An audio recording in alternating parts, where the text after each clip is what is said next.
Au menu de ce journal, l'évolution de la campagne agricole dans la région des Hauts-Bassins, entre les stades de montaison et d'épiaison, les différentes spéculations présentent une bonne physionomie, nous diront nos reporters sur place. À suivre également dans ce journal des exemples de success story de Burkinabé en terre ivoirienne et nous ferons un regard croisé sur 4 compatriotes évoluant dans le foncier. Puis le ton monte entre Israël et Hezbollah. Tout est parti de tirs non revendiqués vers le territoire hébreu jeudi dernier. Depuis, les deux se livrent à des échanges de tirs. Bonjour et merci de nous recevoir chez vous. Rencontre entre le chef de l'État et les acteurs des médias et de la communication. Les préparatifs vont bon train. À Manga ce week-end, les cadres du ministère se sont retrouvés pour faire la synthèse des travaux des différents comités sectoriels. Des comités qui ont recensé les préoccupations de la corporation. Nongba Kouda et Aimé Solanjikma de retour de Manga.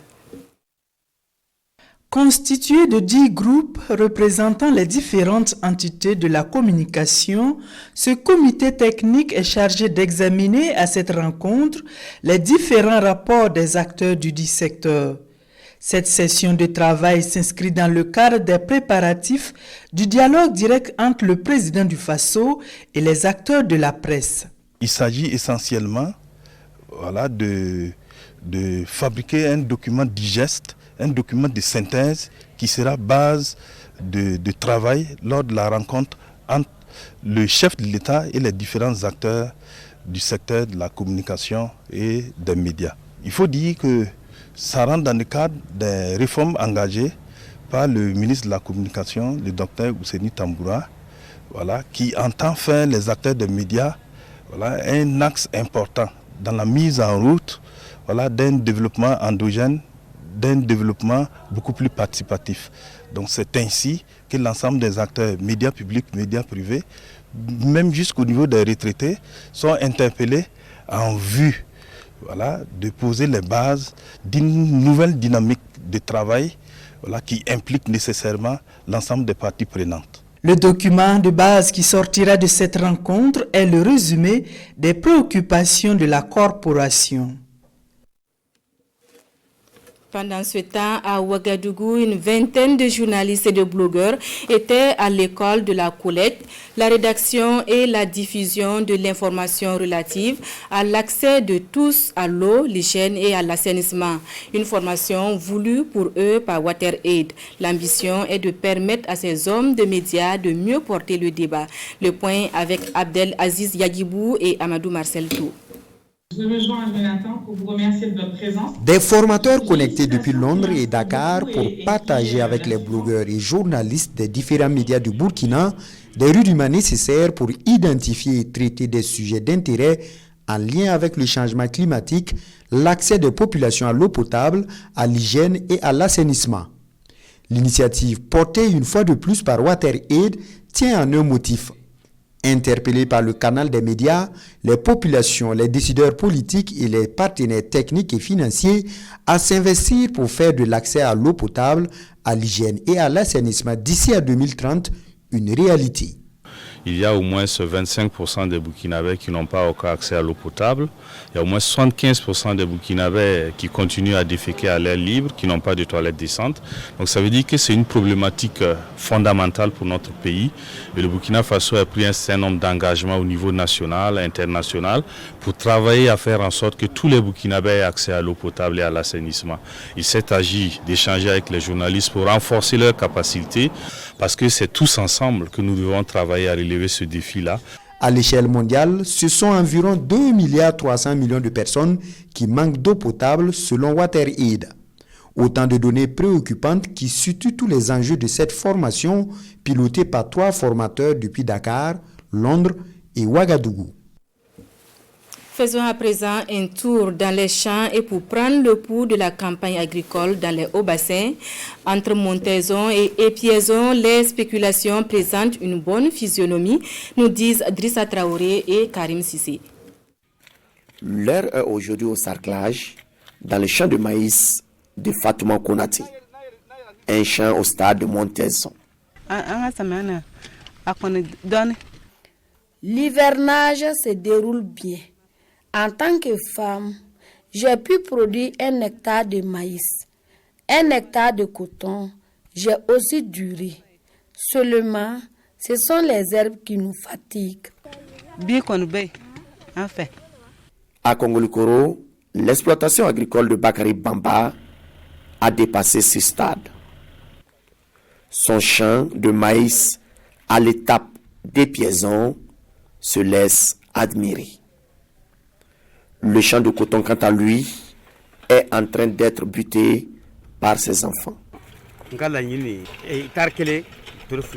Je souhaite avoir un rendement d'environ 2 tonnes à l'hectare dans mon champ de coton. En ce qui concerne le maïs, au moins 13 charretées à l'hectare.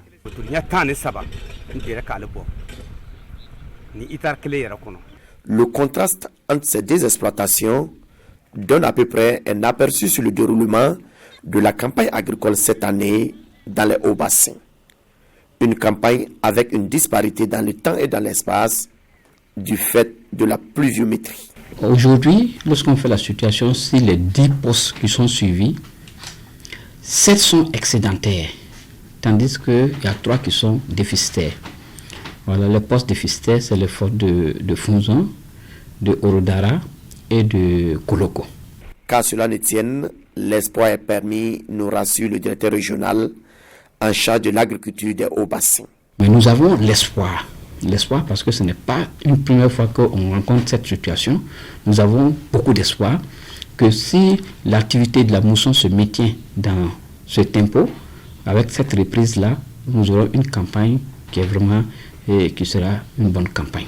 Les objectifs de production assignés cette année à la région des hauts-bassins sont de 902 000 tonnes pour les céréales et de 402 000 tonnes pour les cultures de rente. Des prévisions que l'équipe de Julien Ouedraogo entend atteindre, voire dépasser, avec la bénédiction de Dame Nature. La prévision en ce qui concerne la production du riz se chiffre à plus de 192 000 tonnes dans la région. Un défi pour les producteurs qui se donnent les moyens pour relever le défi et ainsi atteindre l'objectif présidentiel, produire 1 million de tonnes de riz paddy par an. Ce qui est fait sur le terrain dans ce constat de Drissa Traoré et Karim Sissé. Plaine risicole de Niazé Traoré à Kourouma. En cette campagne de 2021, l'exploitation s'étend sur 15 hectares. L'année dernière, ce producteur n'avait exploité que 10 hectares. Cette augmentation, il l'inscrit dans la dynamique au plan national, produit 1 million de tonnes de riz paddy et la prévision de production dans les hauts bassins étant de 192 416 tonnes. Si vous voyez que j'ai augmenté mon champ de riz cette année, c'est à cause de ce que j'ai obtenu l'année dernière. Avec les 10 hectares, j'ai récolté 15 tonnes de riz. Cette année, sur les 15 hectares, je prévois 25 tonnes si la pluie ne me trahit pas. Les potentialités agricoles de la région sont réelles, faisant des hauts bassins une région stratégique. Des acteurs en sont conscients et sur le terrain, ils sont mobilisés. Du gouvernement aux partenaires techniques et financiers, en passant par les encadreurs agricoles et les producteurs, tous n'ont qu'une seule vision. Avant de démarrer la campagne, on programme les activités. Alors, à quel moment il faut épandre la fumier organique, à quel moment il faut labourer, à quel moment il faut s'aimer, à quel moment il faut appliquer les intrants jusqu'à la récolte.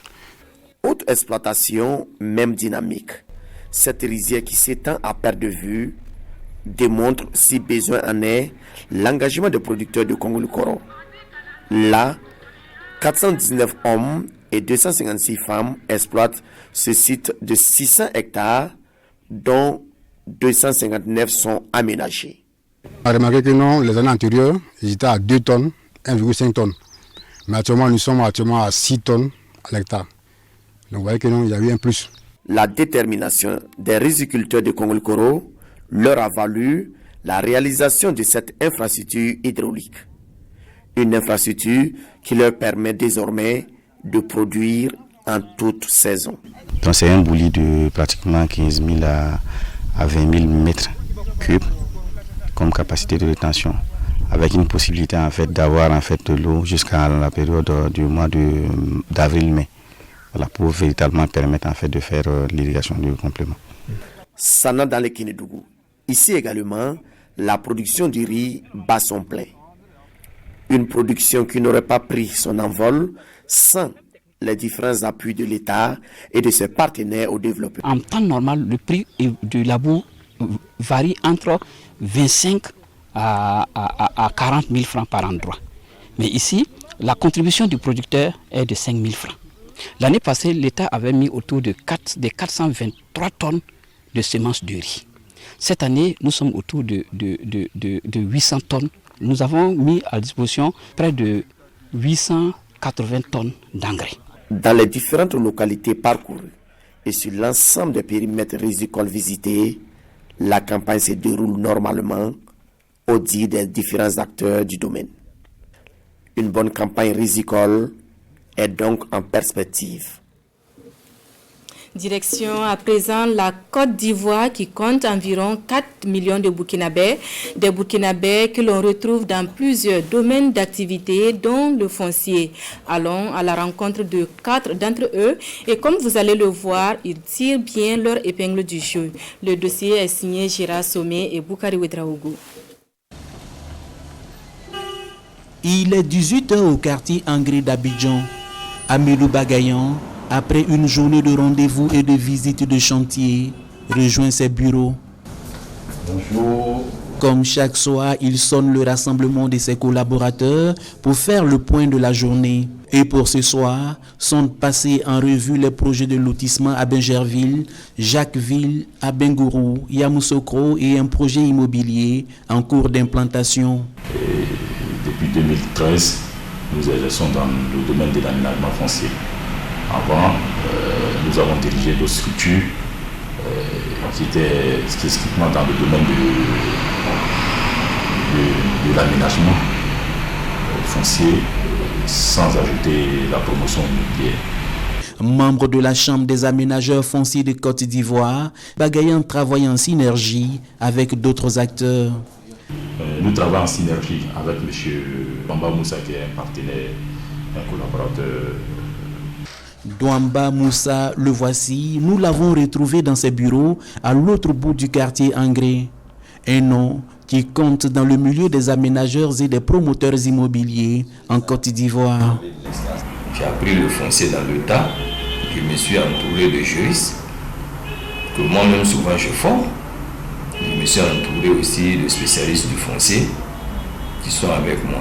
Mais je suis allé dans le foncier parce que moi-même là j'ai eu beaucoup de difficultés pour réaliser des opérations d'achat de foncier où j'ai perdu beaucoup d'argent. Moussa Douamba a à son actif l'aménagement de 49 hectares en bordure du fleuve Comoé, un projet de 4 cités sur 450 hectares. C'est aussi compté avec les cités Grains de Sel et le jardin des pêcheurs. Ils sont plus d'une dizaine de Burkinabés qui se lustrent dans le domaine du foncier en Côte d'Ivoire.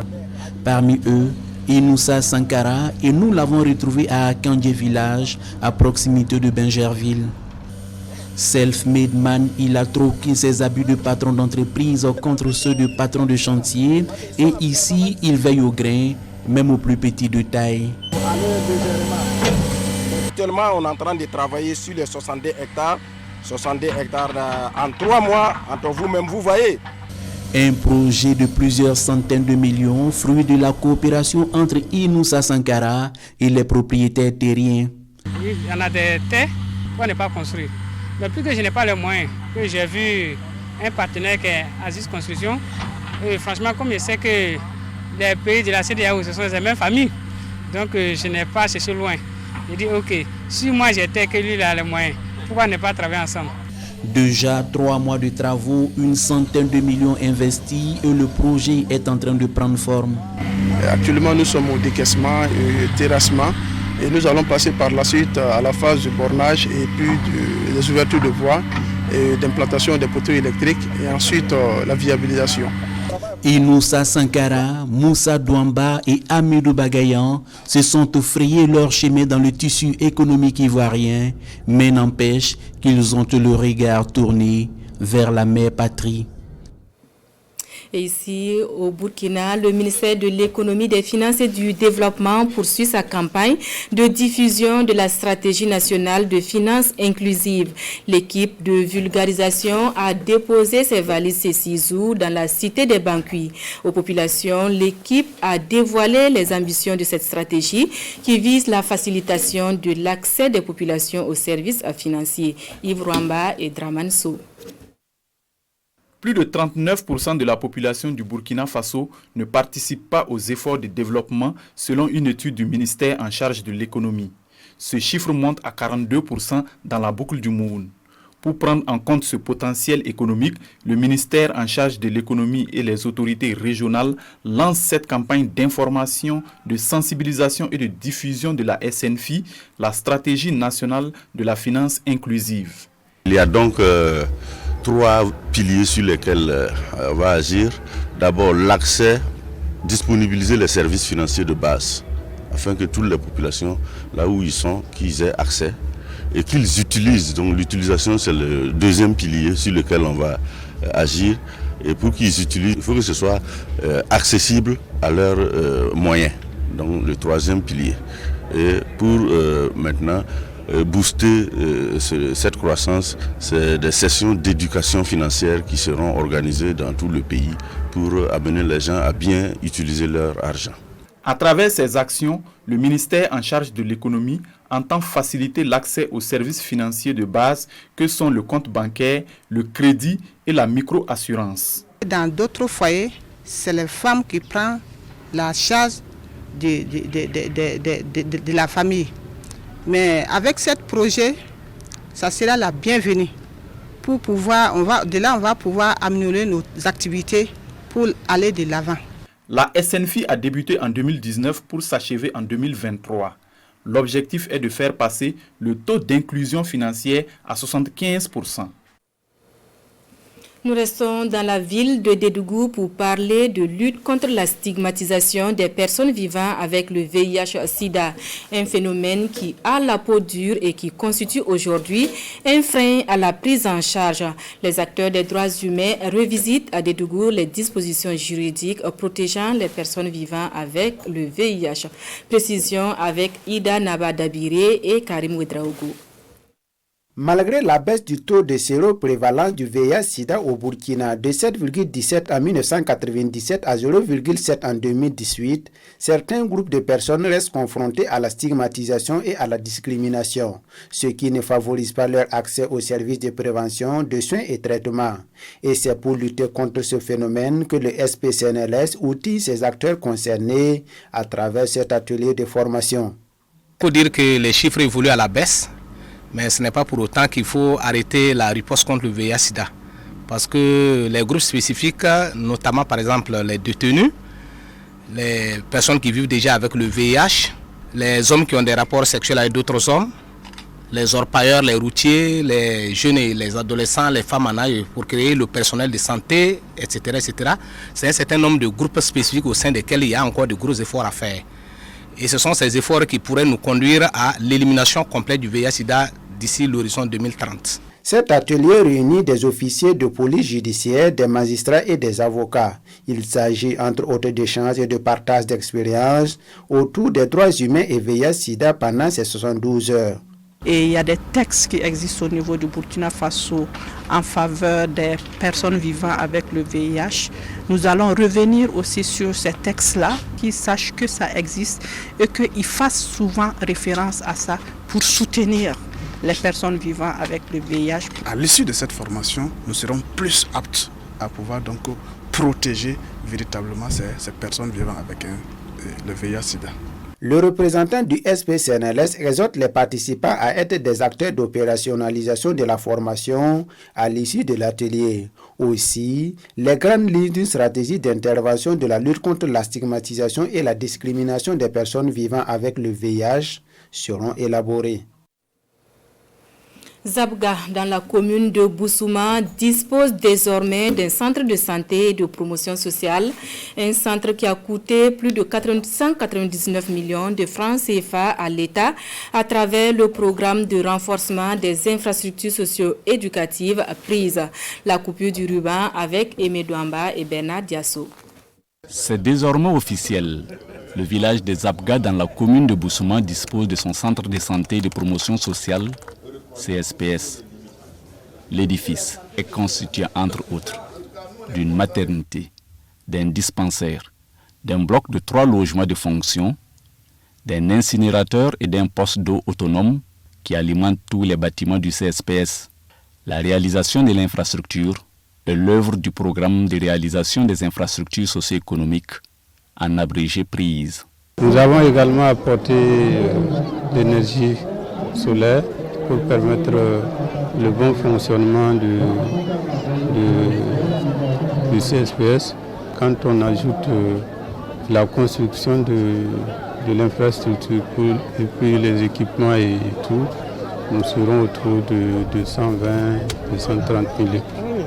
Ce nouveau centre de santé des Zabga devra permettre d'assurer une meilleure prise en charge des problèmes de santé des populations de la commune de Boussouma. Ça va vraiment aider des milliers de gens qui quittent surtout ce village et d'autres environnements pour aller se soigner de l'autre côté. Nous sommes venus nous associer à la population pour manifester notre joie par rapport à la réalisation de ce CSPS qui va apporter un plus dans l'offre de santé au niveau de Boussouma. En inaugurant ce joyau, le ministre en charge de la Santé a rappelé que son objectif est de rapprocher les soins des domiciles des populations. Nous sommes à la énième infrastructure sanitaire réalisée par le projet PRISE que nous inaugurons et nous allons poursuivre les inaugurations dans les jours à venir pour concrétiser l'engagement de son Excellence, Monsieur le Président du Faso, en matière d'offre de soins. Tout en invitant les populations de la commune de Boussouma à se faire vacciner contre la Covid-19, le ministre a aussi rassuré que les agents de santé sont mobilisés pour offrir des soins de qualité afin de lutter contre la morbidité et la mortalité dans la commune de Boussouma. Promotion des droits des femmes dans la région de l'Est, un projet est en cours et mis en œuvre par l'Association pour la promotion et le développement du Gourmou en partenariat avec le Fonds commerçant.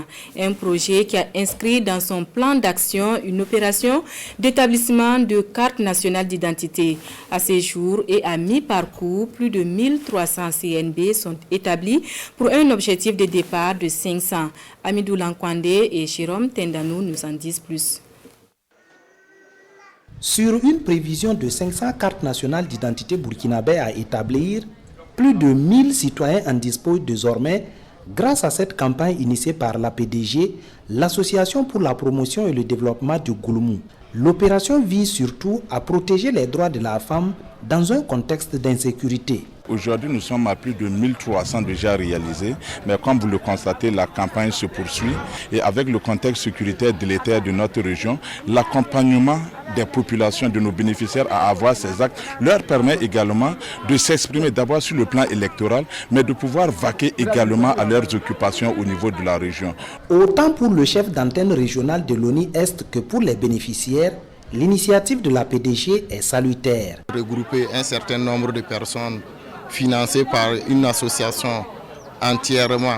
Donc c'est déjà une initiative qui part dans la droite ligne avec notre structure. Et nous encourageons toujours ces initiatives. La CNIB va m'aider à gagner le BBC, à faire les travaux. Et puis aujourd'hui là, si tu n'as pas ça, c'est ça qu'on dit, tu n'as même pas la vie. L'Association pour la promotion et le développement du Gourmou intervient dans les provinces du Gourma et de la Nyanya avec pour principale mission la promotion des droits humains.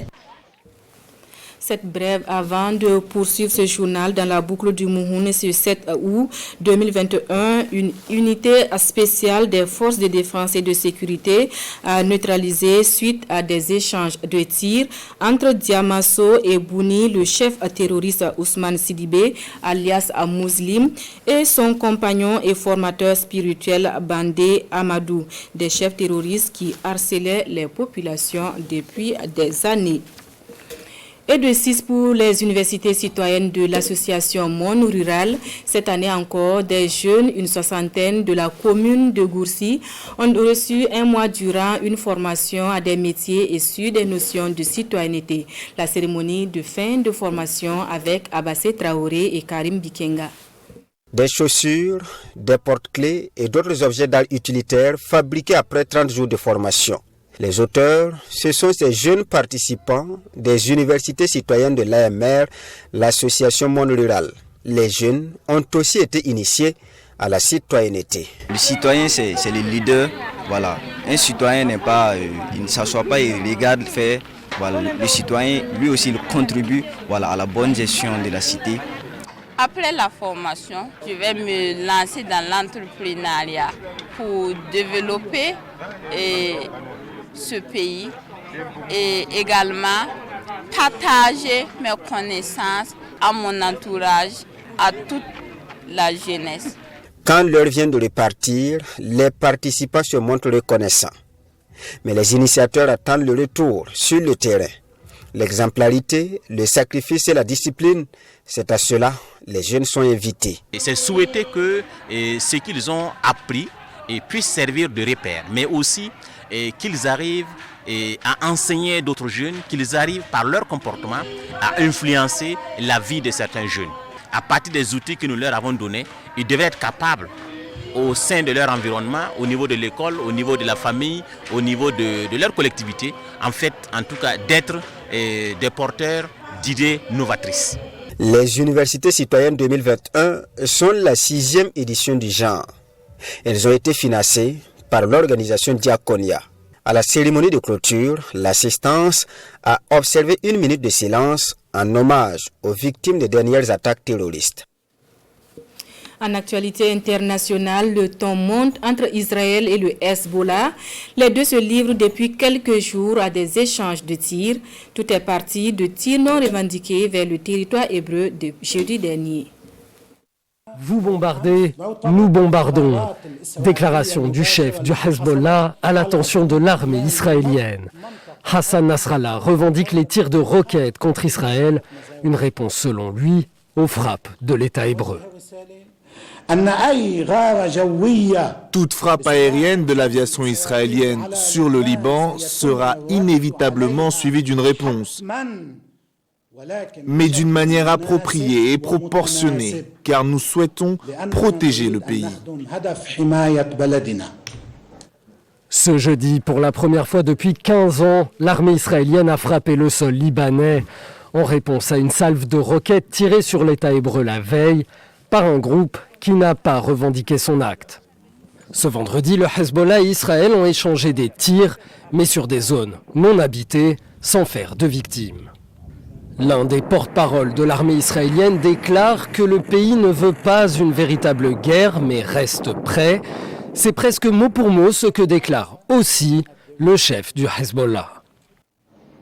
Nous ne cherchons pas la guerre et nous ne voulons pas nous diriger vers une guerre, mais nous sommes préparés. Les tirs de roquettes non revendiqués qui ont provoqué la réaction d'Israël ont eu lieu le 4 août, le jour même de la commémoration des 1 an de l'explosion du port de Beyrouth, drame pour lequel une partie de la population libanaise accuse le Hezbollah d'être impliqué. Fer Harissim, un camion lance-roquettes utilisé par le Hezbollah pour tirer sur Israël, a été intercepté par des villageois libanais en colère qui accusent le Hezbollah de mettre en danger les civils. Fin de cette édition. Merci à vous qui l'avez suivi et merci à vous qui avez été des nôtres durant cette semaine qui s'achève. Bon après-midi en compagnie de nos programmes. À bientôt.